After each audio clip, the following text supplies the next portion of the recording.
Listo, Mario. Esto es tuyo. Tiempo es tuyo, Mario. O Elmer.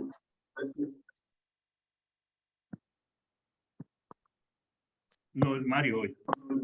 Mario, sí, Mario. Ya estás como anfitrión, Mario.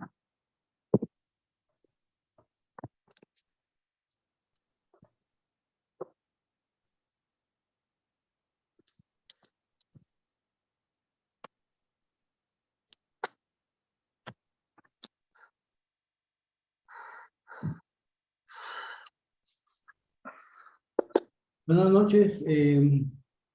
Es un privilegio estar por acá compartiendo con ustedes.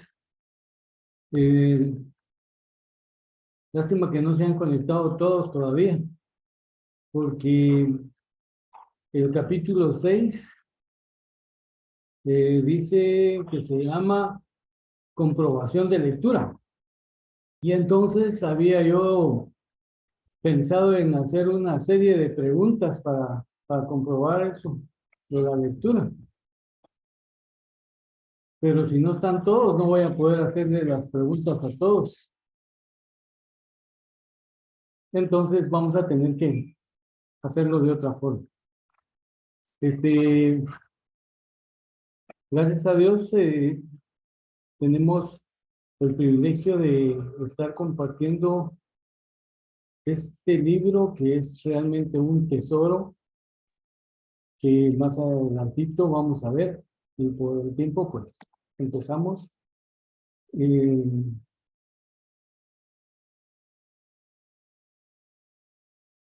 Dice el capítulo 6 empieza diciéndonos que es necesario que paremos un poquito para refrescar y ver qué tanto hemos aprendido.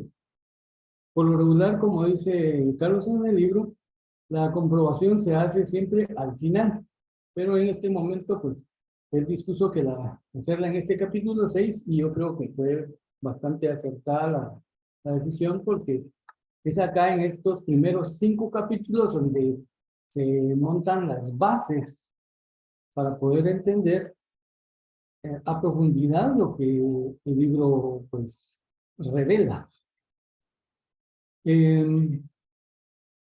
Luego empieza este capítulo 6 diciéndonos que la meta inicial, o sea, refiriéndose a la introducción del libro, en ese libro la meta inicial es la perfección, porque dice, de acuerdo a 2 Timoteo 3:17, que hemos de estar enteramente preparados para toda buena obra. Entonces, esa preparación debe ser completa, debe ser perfecta. ¿Por qué? Porque tenemos que estar presentes de que debemos de saber dar cuenta de lo que creemos. Y ahora pues le agregamos también la otra pregunta, ¿por qué es que lo creemos? Entonces, también en 2 Timoteo 3:14 dice, persiste tú en lo que has aprendido y te persuadiste. Gracias a Dios, pues, ahora tenemos un doble conocimiento, así le llamo yo, porque primero conocíamos lo que todos conocemos en cuanto a lo que se nos enseñó, las doctrinas cristianas, pero ahora tenemos un conocimiento más arriba de ese. Ahora conocemos lo que es el misterio escondido y que muchos no han conocido y otros no han querido reconocer. Pero lo cierto es que estamos y pertenecemos a un grupo que sí lo reconoce, que tiene el privilegio de haberlo podido entender, que tiene un guía que Dios le dio la claridad suficiente para que lo pudiéramos percibir y ahora en él nos estamos viviendo. En el capítulo 1 del libro se vieron las premisas y fundamentos. Esas premisas y fundamentos pues inician hablándonos de que Nadie puede poner otro fundamento que el que está puesto, el cual es Jesucristo. Y eso es una gran verdad y es algo hermoso y todos lo vivimos, todos tenemos ese fundamento y eso es lo que nos hace pues, nuevas criaturas. Pero dentro de las premisas también se nos habla de que hay un solo evangelio. ¿Y eso por qué? Pues porque hay muchas personas que actualmente están predicando cosas o jaladas o cosas que la Biblia no las dice, pero como la gente no comprueba si su Biblia lo dice o no, pues se las come. Entonces aparece el evangelio, por ejemplo, el evangelio de la prosperidad, el evangelio de la gracia y otros evangelios. Pero nosotros sabemos que hay un solo evangelio y es el que la Biblia nos enseña. Y la otra premisa es que la Biblia es un solo libro. O sea, ya nos quedó claro, pero lo repetimos. No hay un Antiguo Testamento ni Nuevo Testamento, es un solo libro. Luego tenemos que la Biblia interpretar la Biblia. Y eso es porque para no, quienes separan el Antiguo del Nuevo Testamento, a veces se enredan en interpretar algunos pasajes y no se dan cuenta que si lo vieran todo como un solo libro, podrían ver que en el Nuevo Testamento está expandido todo lo que en el Antiguo Testamento se enseñó o se quiso dar a conocer. Otra de las premisas que leemos en ese primer capítulo es que debemos de leer la Biblia en español y eso pues, es bastante lógico y nos enseña de que debemos de ponerle mucha atención a nuestro idioma. También de las bases para poder entender el libro, tenemos los atributos de Dios y que de todos, pues acá se toman tres, que es su omnipotencia, su omnisciencia y su inmutabilidad, siendo el de su inmutabilidad el principal para poder entender la situación, por ejemplo, de la gran comisión o de la comisión que Dios le da al hombre, porque y que a pesar de que aparentemente pareciera que todo se rompe, no es así. Dios ya tenía todo bien calculado y continúa con su plan y no lo cambia y todos sabemos que pues, tenemos a un Dios poderoso, un Dios que es inmutable, un Dios que no se muda, que no cambia de opinión, sino que es totalmente inmutable. También se nos invita en este capítulo 1 a tomar en cuenta la gramática y la hermenéutica. La gramática porque es importante conocer las diferentes formas de escritura. A veces encontramos los libros poéticos, encontramos también dentro de la palabra las parábolas, que es un estilo de escritura, un estilo de enseñar, y que si uno no sabe qué es una parábola, pues entonces empieza a imaginarse su significado de forma distinta. Y está también la analogía, que es una de las formas más comunes que podemos encontrar en la palabra. La analogía es una comparación que se hace de una cosa con otra. Y luego, en el capítulo queda claro lo que, en resumen, se nos dice, debemos obedecer lo explícito, discernir lo implícito y no especular con el silencio. Eso pues hemos hablado bastante, no quisiera hablar mucho. Y pasamos al capítulo 2. En el capítulo 2 inicia dándonos recomendaciones de que es bueno el uso del diccionario. Y al decir eso, pues también nos va introduciendo y nos da el ejemplo de lo que es la palabra misterio, que es pues, el título de nuestro libro y lo que empuja, o sea, el medio de todo este libro, el misterio escondido. Y entonces nos aclara que En el Antiguo Testamento la palabra misterio estaba por la palabra ras, que su raíz viene del idioma caldeo y significa atenuar, ocultar un misterio o un secreto. Y en el Nuevo Testamento es por la palabra mysterium, derivado de mu, o quiere decir cerrar la boca. Luego eso lo completa Efesios 3:5, que dice misterio que en otras generaciones no se dio a conocer a los hijos de los hombres, como ahora es revelado a sus santos apóstoles y profetas por el Espíritu.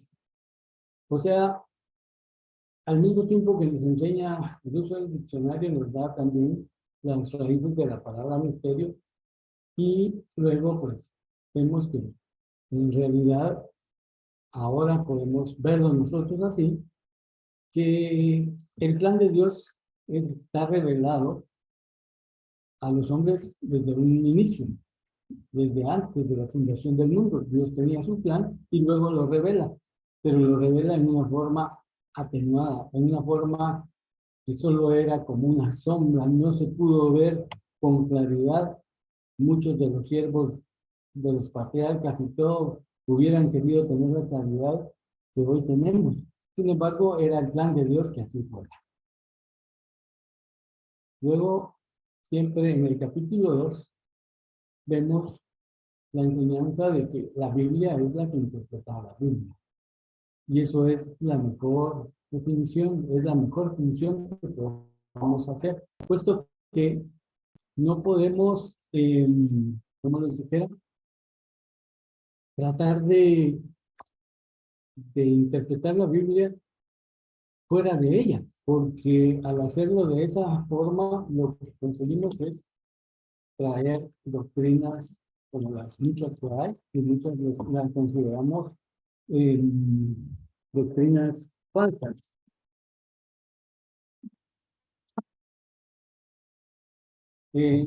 Pero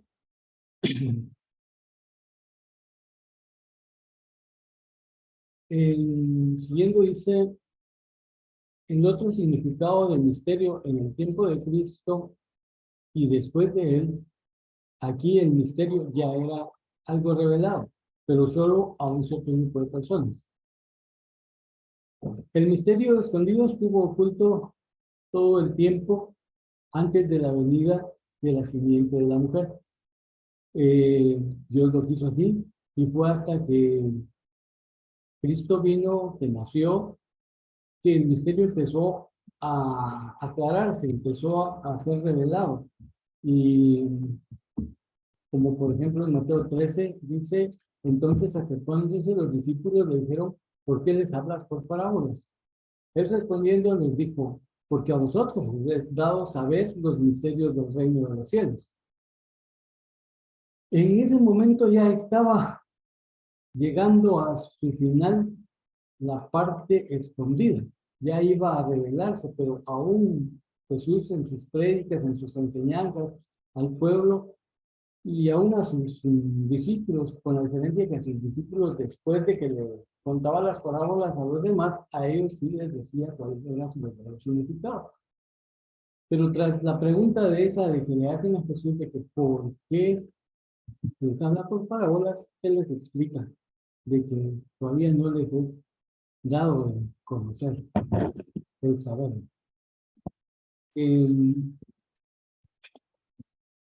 Después, pasado el tiempo, o sea, este fue un tiempo corto en el que Jesús empezó a darlo a conocer, y luego ya consumado, después de que Él murió y resucitó, y que viene el aparecimiento de la iglesia, el misterio es totalmente aclarado y conocido tanto por los apóstoles como por los discípulos que estos tenían. Y dice, luego fue para que los que se tomaran el tiempo de escudriñar la escritura se diesen cuenta que todo el tiempo se estaba hablando de lo mismo, del mismo plan, del mismo propósito. Eso ya nos lleva a nuestro tiempo. que solamente las personas que escudriñan la escritura podrían darse cuenta de eso. Por eso es que nadie pasa de lo que ya conocemos, porque nadie lo escudriña. Gracias a Dios, ahora ya nos dieron la oportunidad, ahora nos toca a nosotros seguir escudriñando y seguir ampliando el conocimiento sobre lo que estaba haciendo. En el capítulo 3, el tema es la comisión y plan original de Dios. Entonces, al leer el libro de Génesis, el libro de los inicios, nos encontramos que el plan que Dios reveló al hombre y para el cual lo comisionó está claramente señalado en Génesis 1, del 28. Ahí se encuentra el plan. Dios lo hizo y Dios lo establece y justo es al inicio de todo. Sabiendo Dios todo lo que iba a acontecer, gracias a su omnisciencia y también lo empuja y lo refuerza gracias a su omnipotencia, porque todo lo puede, pero lo más importante, no lo cambia por nada, gracias a su inmutabilidad. En Génesis 1, 26, 28, que es donde está el centro de esa comisión del plan original de Dios, dice, hagamos al hombre a nuestra imagen conforme a nuestra semejanza y señoree. Sigue agregando sobre los peces, sobre los animales, y luego les dice y les dijo tanto al hombre como a la mujer, multiplicados, llenad la tierra y sojuzgad. Acá tengo subrayados, como lo pueden ver en sus pantallas, dos palabras, señoré y sojuzgue. Señoré quiere decir que tiene la autoridad sobre la creación. Es el Señor de la creación. Tiene toda la autoridad. Ahí es donde Dios le concede la autoridad a Adán y le dice, eres el Señor de todo. Y luego también les agrega la palabra sojuzgar. O sea, hay dos órdenes. Una es señorear y la otra es sojuzgar. Y sojuzgar, pues, es realmente lo que el sinónimo de gobernarla, de administrarla. De ahí, pues, la forma que Dios usa para desarrollar la comisión es estableciendo al hombre, colocándole en un trabajo y le encomienda al hombre, pues, trabajar y proteger lo que ha sido encomendado. El trabajo, pues el hombre lo toma, aparte de su trabajo, pues puede empezar a ponerle el nombre a todos los animales, que es el nombre que hasta ahora lo conocemos, pero es en esa forma como se desarrolla la comisión, en esas dos acciones, trabajando y protegiendo. Adán tenía que trabajar en el huerto y también tenía que protegerlo. Alguien diría, bueno, ¿protegerlo de qué? La verdad es que pues, Dios le dijo que tenía que hacerlo de esa forma. En Génesis 2:15 vemos, tomó pues Jehová Dios al hombre y lo puso en el huerto de Edén, para que lo labrara y lo guardase. O sea, aquí viene la situación de la relación de trabajo y protección. Labrarlo es para que lo trabajara, el sinónimo de trabajarlo, y que lo guardase era que lo protegiera. Y sigue la incógnita que me imagino que Adán hasta después del pecado se dio cuenta de que Dios le decía que lo protegiera. Era una de esas situaciones de silencio, de ese silencio que Dios, cuando nos ordena algo, a veces hay un silencio que no entendemos, pero ahí está, y Adán le tocó conocer, y cuando Dios le dijo que lo guardase, era debido a lo que realmente pasó, que a eso se refería Dios. En el capítulo 3, de acuerdo a la ley de la primera mención, la autoridad es dada para servir a aquellos sobre los cuales se tiene autoridad. Antes de continuar, quiero decirles que, pues, en lo que me estoy basando son los puntos más importantes o las consideraciones más sobresalientes de cada capítulo. No quiere decir que tal vez alguna no la haya mencionado, pero traté de hacer eh, las más claras. Si alguna no estuviera o alguien se recuerda de algún punto que no toqué en algún capítulo, pues al final lo podemos eh, engrandecer o entre todos confirmar para que todos hacemos esta comprobación de lectura. En el capítulo 3, como decía, hace resaltar lo que es la autoridad y el libro nos enseña que pues tenemos autoridad en la familia, en la iglesia y en el Estado. En la familia, nosotros los hombres tenemos la autoridad como cabezas de la familia. En la iglesia, pues la tienen los ancianos de la iglesia. Y en el Estado, pues lo tienen los gobernantes, la autoridad. Y esa es la situación actual, que la gente perdió de vista lo que realmente la Biblia enseña y que la autoridad no es para ponerse sobre las personas, sino que es para servir a las personas que están bajo nuestra autoridad. Así fue como Dios lo estableció y por eso es que nos habla en familia como padres, pues la situación de instruir a nuestros hijos en su palabra. Instruye al niño en su carrera y aun cuando fuere viejo no se apartará de él. Y, o sea, el instruir es como servir a nuestros hijos, los servimos para que ellos puedan, cuando sean grandes, poder servir también a su familia. Y no aprovecharnos de ellos, servirnos de ellos, porque no es a eso a lo que Dios nos llamamos.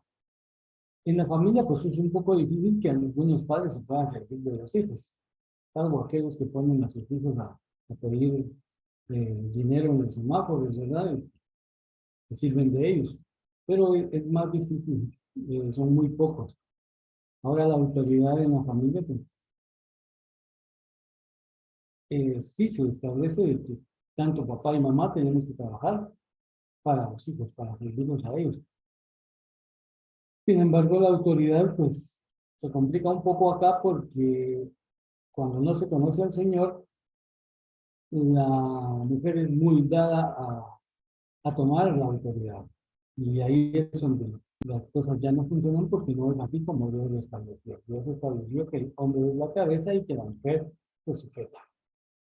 No queriendo decir que no va a opinar, que no va a colaborar, que no va a participar, pero tendrá que hacerlo de la forma como Dios lo establece, dando honor al hombre porque así Dios lo estableció. Luego en la iglesia pues tenemos el servicio a los hermanos, a la iglesia, y es ahí donde encontramos la diferencia en algunas iglesias. Hay pastores que sirven a su congregación, que se dan, que a veces les toca caminar grandes distancias para ir a visitar a alguno de sus miembros, en fin. Está siempre el concepto claro de que deben de servir a la grey, pero actualmente hay otros que pues, se sirven de ella. Eh, Creo que todos conocemos algunos ejemplos y sabemos que pues, hay pastores que en lugar de servir, o líderes que en lugar de servir, pues sirven. Luego está el Estado, pues que ahí es más práctico. Sabemos que no hay, no hay gobierno que tenga esa claridad de que debe gobernar para servir al pueblo, sino que más bien todos pelean por llegar al gobierno, pero para servirles. Luego dice, por lo que nos está diciendo que el gobierno de Dios, perdón, que en el gobierno de Dios la autoridad se delega para el beneficio de los que están bajo autoridad. no para el beneficio de los que están en la autoridad. Ese es en sí el resumen de este punto de autoridad que se encuentra en el capítulo 3. También en el capítulo 3, Dios nos dice que antes que el hombre pecara, Dios le dice a Adán las reglas o leyes para cumplir la comisión. En Génesis 2, del 16 al 17, y dentro de eso yo tomé esta parte que dice, de todo árbol del huerto podéis comer, mas del árbol de la ciencia del bien y del mal no comerás. Dios le pone al hombre, o sea, a Adán, las reglas o leyes que se deben de cumplir. Las leyes, en este caso, son totalmente prohibitivas. No son como las leyes actuales que vemos o que conocemos en los países, que son leyes preventivas. No, acá Dios pone leyes prohibitivas. Ley se funda en decirnos qué no podemos hacer, qué nos queda prohibido. Pero también son leyes punitivas. Punitivas quiere decir que tienen una pena, que tienen un resultado si las infringimos. Tienen un castigo. O sea, las leyes de Dios son establecidas en la Biblia. Son prohibitivas, pero también, si se infringen, tienen su castigo.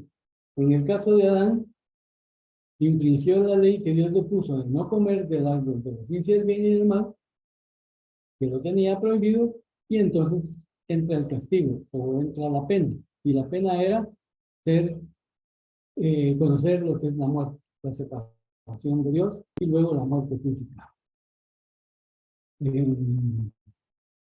Esto es muy importante porque mucho del cristianismo actual, habiéndose apartado del estudio de la Biblia, ha caído en un concepto muy distorsionado de lo que es el amor y la misericordia de Dios. ¿Por qué?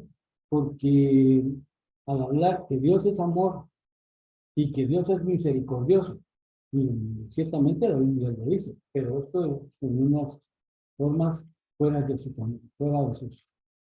contexto cada uno, porque en realidad Dios sigue siendo un Dios justo, un Dios que ama la justicia y que si Él ha establecido principios y mandamientos, Él quiere que se cumplan. Pero el concepto de los hombres actualmente, muchos cristianos, es de que cómo Dios va a castigar si realmente es un Dios de amor. Cómo Dios va a corregirme y su misericordia es grande. Y entonces ahí es donde distorsionan la situación del Evangelio y descomponen lo que realmente Dios ha establecido. Ahora, en el contexto de trabajo, el hombre y la mujer juntos debían ejercer de Dios. Cuando Dios le dice al hombre, lo pone a trabajar y luego que él está en su trabajo poniendo nombres a los animales, pues se dan cuenta de que para él no se halló, ya no se halló ayuda. Y es cuando Dios pues le hace la ayuda, pero se la hace en el concepto de que tuviera alguien que le ayudara en su comisión que había sido dada de labrar en el huerto y de protegerlo. O sea, la mujer viene a ser este complemento para el hombre en cuanto al trabajo que Dios le ha establecido. O sea, se debe de dar una situación de equipo. Punto. Luego, en el capítulo 4 se nos habla de la concupiscencia. Entonces aparece en escena el enemigo. Lo importante acá es ver que ese enemigo llega al escenario como tal y como está actualmente, sin ningún poder ni autoridad sobre el hombre. La única arma que el enemigo tiene contra nosotros es poner pensamientos, insinuar cosas y cuestionar. Que fue de la misma forma que que condujo a Eva y luego a Adán. Y sigue siendo la misma. Luego, en este capítulo encontramos que el fin no justifica los medios. La Biblia nos presenta que a Dios no le interesa el fin, le interesan los medios que se utilizan para conseguir el fin. Porque si estos están correctos, el resultado también lo será. Entonces, no se le pone la atención al final, sino que cómo se llega al final. Y es ahí donde topamos muchos, porque algunas personas piensan que se pueden tomar atajos después de la vida cristiana y porque al final pues vamos a llegar a la meta o al final podemos arrepentirnos y podemos llegar a la meta. Sin embargo, Dios está pendiente de nosotros, de nuestro caminar, de que todo sea correcto. Entonces, si nuestro caminar es correcto, el final también lo será. Ahora, con la luz de la revelación progresiva, llegamos a la epístola de Santiago 1:14, que dice, sino que cada uno es tentado cuando de su propia concupiscencia es atraído y seducido. En el capítulo 4, pues se ve lo que es la concupiscencia, lo que significa, y que significa un fuerte anhelo. La palabra epitimeo, poner el corazón en, o sea, que lo que significa epitimeo es poner el corazón en, es decir, anhelar, codiciar o desear. Esto es porque la palabra concupiscencia, el libro nos enseña por qué es que está y nos enseña aún más. Nos enseña que no es mala. La concupiscencia en sí no es mala. Es el problema de qué es lo que estamos deseando o por qué lo estamos deseando.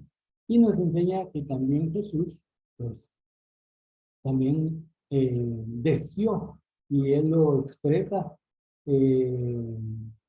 cuando en un momento, pues, le dice a sus discípulos cuánto he deseado tomar esta cena con ustedes antes de que yo padezca. En Lucas 21:15. Entonces, ahí se revela que la concupiscencia en sí no es nada. Aún Jesús deseó con mucho anhelo, o sea, algo. Entonces, desear algo no es el problema. El problema de la concupiscencia es por qué lo deseamos, o a veces hasta nuestro problema es no saber por qué lo deseamos. Muchas veces deseamos algo porque vemos que pues, todos lo hacen, todos lo tienen, y el no tener los pies en, en el suelo, o sea, no estar constantes en nuestra relación con Dios nos lleva a tener ese problema de que podemos caer en una concupiscencia errónea. Luego el último punto que aparece en esta pantalla dice, pero el hombre no pasa a ser esclavo del diablo. Él es esclavo o sea, nosotros podemos llegar a ser esclavos de la carne, a ser esclavos del pecado, estamos sujetos a engaños y manipulaciones del diablo, pero no somos esclavos del diablo.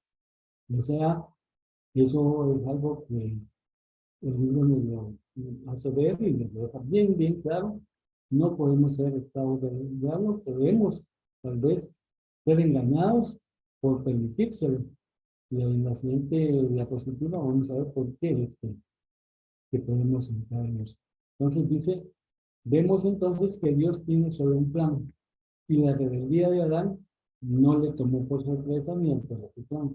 Dios declaró que ya lo tenía todo considerado y cuál sería el proceso y el medio para restaurar el diseño original. La mayordomía que le había delegado a Adán por medio del nacimiento de la mujer, y es aquí donde comienza a desarrollarse el misterio de. O sea, el plan que Dios tenía para que esa simiente, la simiente de la mujer, llegara a la culminación y al rescate de recuperar lo que Adán perdió a través del postrer Adán, pues en realidad todo ese caminar, todo eso es lo que nos hace ese misterio. Y ese misterio ahora nosotros lo entendemos porque estamos totalmente en otro tiempo, pero los primeros no lo vieron con esa claridad, los que vivieron en el tiempo de Jesús lo veían a él y no lograban entenderlo. Y luego viene Pablo y los apóstoles y a ellos les es revelado y ellos a través de sus escritos nos lo revelan. Posteriormente el libro pasa a su capítulo 5, que es la simiente de la mujer, y acá pues empieza mostrándonos dónde es que se da esa promesa de esa simiente. Y todos ya lo conocemos, Génesis 3:15, y pondré enemistad entre ti y la mujer, entre su sufrimiento y la simiente suya, esta te herirá en la cabeza y tú le herirás en el calcañar. La gran mayoría de los creyentes se desconecta de la continuidad entre la promesa y su cumplimiento. Ese es el problema. La gente conoce de la Biblia, la gente conoce del Génesis, le gusta, desde que son niños, ustedes les enseñan todas las historias del Génesis, pero luego cuando ya se pasa a cierta edad, se le hace más énfasis a los evangelios, al Nuevo Testamento, a lo que denominamos Nuevo Testamento, ¿y qué sucede? Existe una desconexión, nos olvidamos del principio, nos olvidamos de dónde empieza todo y que no debe de existir tal desconexión. Pero como así es como lo enseñan las iglesias y así es como lo aprendimos, por eso estuvimos el tiempo que estuvimos desconectados, es ahí donde nos perdemos el poder entender y poder visualizar ese misterio escondido. Dice, Dios ya cumplió lo que era necesario para restaurar la comunión del hombre con él.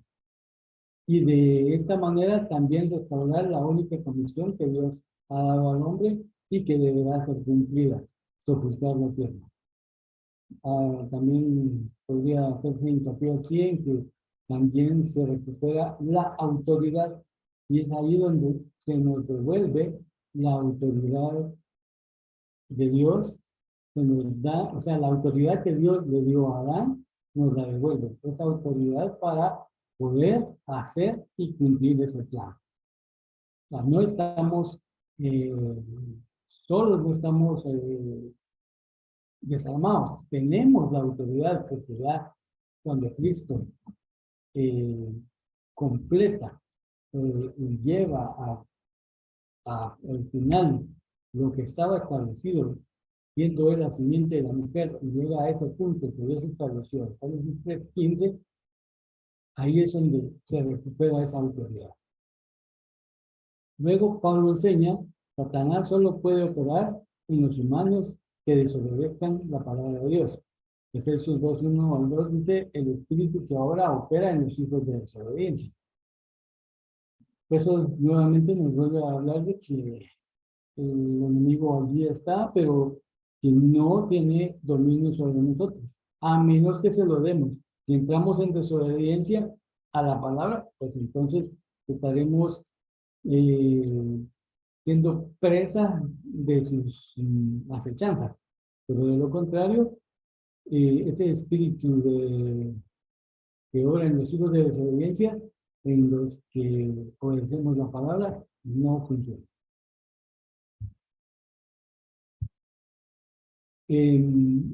Así es como se desarrollan esos 5 capítulos. Traté de ir tomando, como les decía, lo más importante.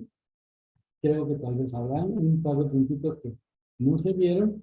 Sin embargo, creo que ahorita en estos comentarios o preguntas podríamos ampliar o ver si dejamos algo, si se quedó algo en el tintero. Así es que les dejo para que comenten. Y si se dieron cuenta, no hice las preguntas.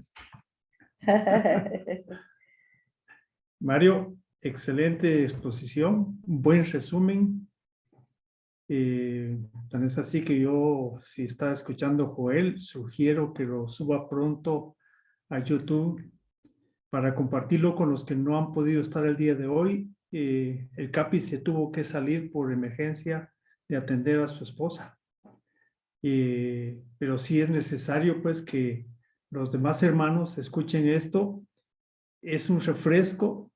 Venía a mi mente que es como 3 o 4 capítulos de estos que fuera el desayuno, 3 o 4 capítulos más que fuera el almuerzo y 3 capítulos más o 4 para la cena. O sea, el menú del día, porque sí es muy nutritivo lo que has hecho y no, obviamente el autor todo lo que trató de poner ahí y en una forma secuencial para guiarlo a uno, para entender por qué es el propósito de haber puesto el mensaje ese del misterio escondido y las bases que pone. Así que te felicito, Mario, buena explicación, buena exposición.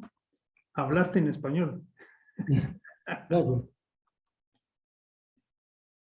No sé si alguien se recuerda de algo, algún capítulo que le tocó y que tal vez se quedó en el tintero, un detalle ahí que sea importante y que sea bueno añadirlo. Fíjate que el primer punto que tocaste, la primera diapositiva, creo que es el corazón de todo lo que expusiste. Y si me permitieran un par de minutos, solo me gustaría subrayar esas partes. Porque como les digo, en el mundo circula mucha información del llamado evangelio que realmente, como decía Mario, es algo diferente. El primer punto que hablabas es que hay un solo evangelio y eso es, fíjese hasta dónde se pierde la cosa. Realmente el evangelio es el que promulga que Jesús es Señor y Rey. Punto. Hasta ahí llega. Porque la mayoría de gente empieza a hacer un evangelio en el que empiezan a probar que su religión es la mejor y ponen un montón de mandatos, la mayoría de hombres, y empiezan a perderse en detalles que en realidad en la vida espiritual no sirven absolutamente para nada. Para nada, para nada. Porque el evangelio, el propósito es hacer a Cristo Señor y Rey de la tierra. Ese es el final de la historia. O sea, ahí debería de centrarse cualquier religión. Si es un evangelio puro, su propósito debe ser únicamente proclamar a Jesús Señor y Rey. Y hasta ahí. ¿Para qué? Para obedecerle y para obedecer su ley. El segundo es que la Biblia es un solo libro. ¿Por qué es tan importante eso? La gente hace diferencia entre la ley y la gracia, porque dicen que la ley fue hasta antes del Nuevo Testamento, que le llaman Nuevo Testamento, porque ahí están todos los preceptos que Dios ponía y Dios decía, el que cumple esta palabra vivirá por ella. Pero sabemos que nadie la pudo cumplir. La misma palabra dice que por la ley nadie se puede justificar delante de Dios. Pero como ya después del Nuevo Testamento no se vuelve a hablar de ley, y es lógico, si ya la ley estuvo puesta en el llamado Antiguo Testamento, ¿por qué se iba a gastar más escribiendo en el Nuevo Testamento lo que ya se sabía? Pero el Nuevo Testamento explica el nuevo pacto y cómo las etapas que se deben seguir a través de lo que el Espíritu Santo nos ha enseñado a través de los profetas y los apóstoles. Eso es lo que debe centrarse en que la Biblia es un solo libro. No es que la ley ya no sea importante, pero esas partes ya las vamos a estudiar más adelante, pero que la ley moral es la que sigue vigente. La ley sanitaria es útil, pero la ley ritual ya no. Y esas son las cosas que uno debe entender, que la Biblia es un solo libro y que uno debe entender bien todos los procesos que Dios nos ha marcado para acercarnos a Él. El otro punto interesantísimo que pintaste es que la Biblia interpreta la Biblia. Yo creo que muchos de los problemas que han ocasionado tantas religiones es que cada quien le pone su sal y pimienta a la palabra y empiezan a interpretar la Biblia de acuerdo a sus propios prejuicios o a sus propias ideas malas, corruptas. Mientras que la Biblia es la que explica el por qué las cosas son como son y no debemos salirnos de esos parámetros. Si a mí me dan una interpretación de la Biblia que no está acorde a lo que otra parte de la Biblia dice, con el perdón que me merece la persona, tiro a la basura sus conceptos. Y el otro excelente punto, leer la Biblia en español, es precisamente lo que vos explicabas. Tenemos que respetar todo lo que la gramática dice para interpretar exactamente lo que el escritor quiso decir. Si yo soy una persona que respeto la gramática y leo una parte, debo tratar de entender exactamente lo que el escritor quiso decir, no lo que yo quiero decir o lo que yo quiero que diga. Y se los explicaba una vez con una cosa que un amigo me decía cuando dice en la Biblia, que cuando nació Jesús dice que José no conoció a María sino hasta que hubo dado luz a su hijo. Y el cuate dice, pero ahí no dice que tuvo que ver con ella. Si el cuate supiera lo que es el pretérito pluscuamperfecto, entendería que es un pasado y otro pasado, pero es un pasado antes de otro. El pretérito pluscuamperfecto es eso. En francés se llama pasado anterior, que es más fácil de entender. Hay dos pasados, pero hay un pasado que es anterior al otro. Pero si uno quiere que las cosas digan otra cosa, lo único que tiene que hacer es violar las reglas gramaticales y ya estuvo. Pero el punto ese me gustó mucho porque leer la Biblia en español y respetar todas las reglas gramaticales que hay. Y el último punto, me llama mucho la atención el que hablabas de señorear y sojuzgar, que pusiste bastante énfasis y mientras lo exponías, venía a mi mente que cuando Dios dio el mandato, ahí sí que la gran comisión verdadera, fructificad, multiplicados, poblar la tierra y sojuzgarla y señorear. Cuando el hombre murió, ya no podía señorear porque precisamente lo que vos explicabas, cuando uno señorea, la idea es ser el patrón que utiliza su poder y su autoridad para el bienestar de los que están a su cargo. En el caso de un hombre que ha pervertido su mente, ya no puede señorear, porque cada vez que ejerce autoridad sobre los que están bajo su autoridad, es para sacar provecho de ellos. Entonces esa parte Dios la cortó, primero para beneficio de la creación. ¿Se imaginan un hombre corrupto al que le dan que señoree? Acaba con todo. Y ven ustedes en los gobiernos corruptos cómo utilizan la autoridad mala para beneficio propio y miren cómo terminan los gobernados en la basura. Y el punto de sojuzgar precisamente es utilizar términos justos y honestos para gobernar a la gente y permitir que todos los miembros vivan en paz, en armonía y en prosperidad. Entonces, básicamente, me encantó la exposición. Yo estoy de acuerdo con Víctor Hugo. Expuso claramente cuáles son los puntos y por eso me atreví a tomarme un par de minutos más para que quede claro y que los que oigan entiendan que el evangelio es uno con un propósito y que hacia ahí tenemos que caminar todos. Nuestro propósito debe ser que Jesús sea Rey y Señor, pero no solo de labios, sino que debemos no solo nosotros buscar, sino buscar que otros hagan eso para que nuestro Señor sea glorificado.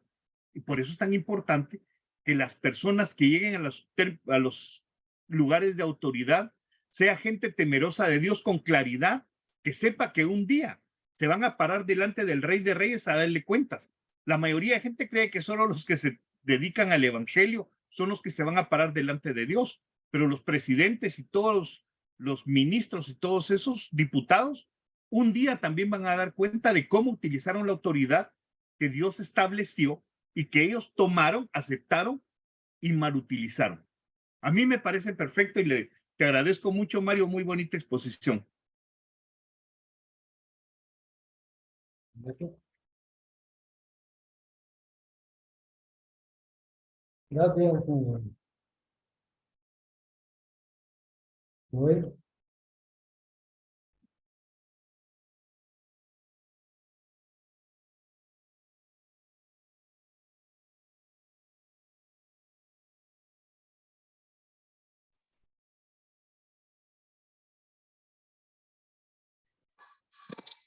Sí, a mí también me pareció una excelente exposición, Mario. Gracias. Buenísima. Excelente exposición. Pues vamos a terminar ahí, vamos a orar otra vez y vamos a concluir allí. Y vamos a subir a lo más pronto posible esta enseñanza. Oremos primero y después hablamos de algunos anuncios. Vamos a ver. Incluye a los enfermos ahora.